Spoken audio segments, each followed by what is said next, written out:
First, telecom giant Openreach. Now, it's owned by BT, but runs separately. Openreach is responsible for keeping the vast majority of our broadband and landlines working. And as well as BT, TalkTalk and Sky are entirely reliant on it. But when a fault happens, these providers say they can't order Openreach to fix it. So what hope for the customer? Openreach, the company's slogan, sums up their task perfectly: keeping the nation connected.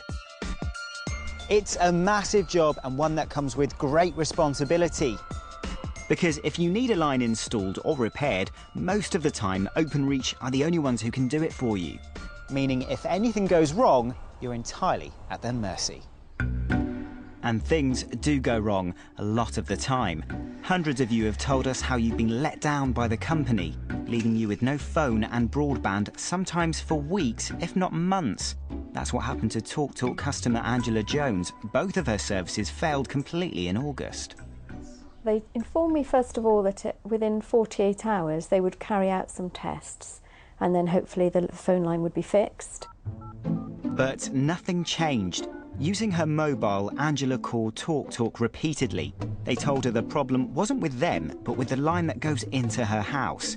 And that meant it was the responsibility of Openreach. And that's where the real problem begins, because Openreach have a unique approach to customer service. They don't have any. The company won't let you complain to them directly. In fact, as customers, you can't contact them at all. It's set down in law that customers can only deal with their providers, not Openreach itself, which means Angela had no choice but to keep ringing TalkTalk to find out about Openreach's progress. I didn't feel we were getting anywhere. Every time I saw a BT Openreach van in the area, I almost wanted to go out and ask them, "Are you coming to fix my phone?" Because it was just so frustrating. After a month, Openreach finally sent out an engineer, but he didn't have good news. He told Angela that some cabling had decayed and that the repair job would be a long one.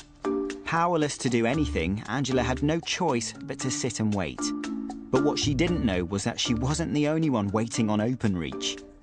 I didn't realise how many other people were affected until I was out doing some gardening on the front and bumped into a few other neighbours and happened to mention to them, "Have you got any problems with your phone or internet?" And they said yes. And each family had their own story. Broadband went down, children at home, homework. Yeah. It was just difficult. When you tried phoning my number, all you got is an unobtainable tone.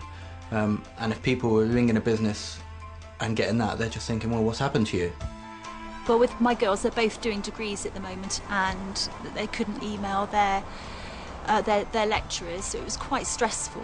We didn't get any phone and we didn't get any internet. With our older age group too, we don't use mobiles, so we rely on the landline entirely. A wide array of service providers served the residents, and all of them said exactly the same thing. They were powerless to do anything because Openreach was to blame. Around 14 families on this street were without a phone connection or broadband for 2 whole months. Imagine how frustrating that would be. Families unable to communicate with loved ones, people unable to run their businesses, and some of the elderly on this street cut off from the outside world. Eventually, the residents decided enough was enough. Unable to contact the company themselves, they put together a petition and took it to their local MP, Liam Fox. He took the case on, directly petitioning Openreach on their behalf. And it did the trick. After 2 months without landlines or broadband, the repair work was finally carried out and their service was returned. But what about those people who haven't got the time or political collateral to take Openreach on? Do they get treated differently? According to customers like Darren Glenn, they most certainly do. A BT retail customer, he's now been without a reliable phone or broadband connection for 4 months.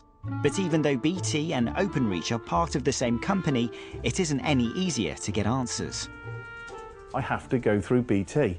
I can't go through Openreach because they are a separate contracted company to BT, and I am not allowed to talk to them.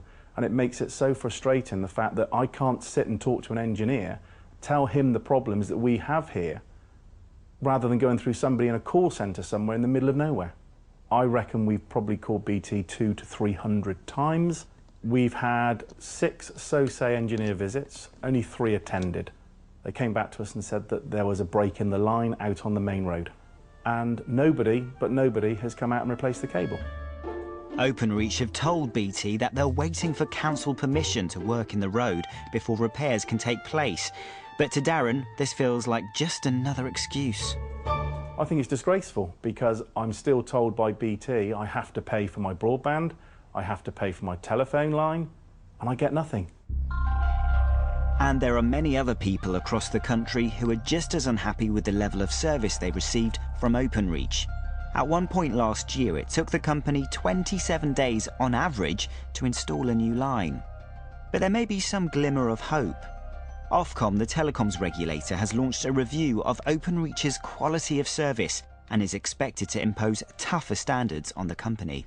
This report, which is due to conclude next year, was prompted not by complaints made from customers, but from other service providers.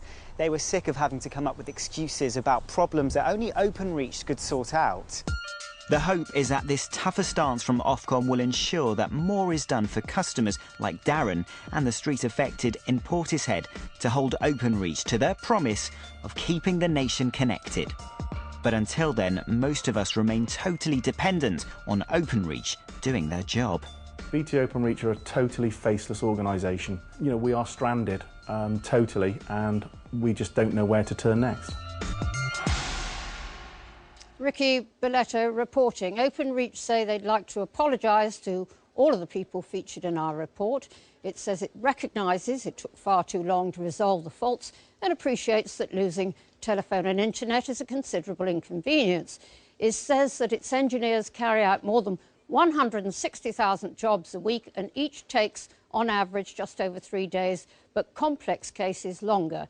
And because of our report, Openreach says it has carried out a full investigation which will improve the services they provide to all communication providers and their customers. I haven't the foggiest idea what that actually means.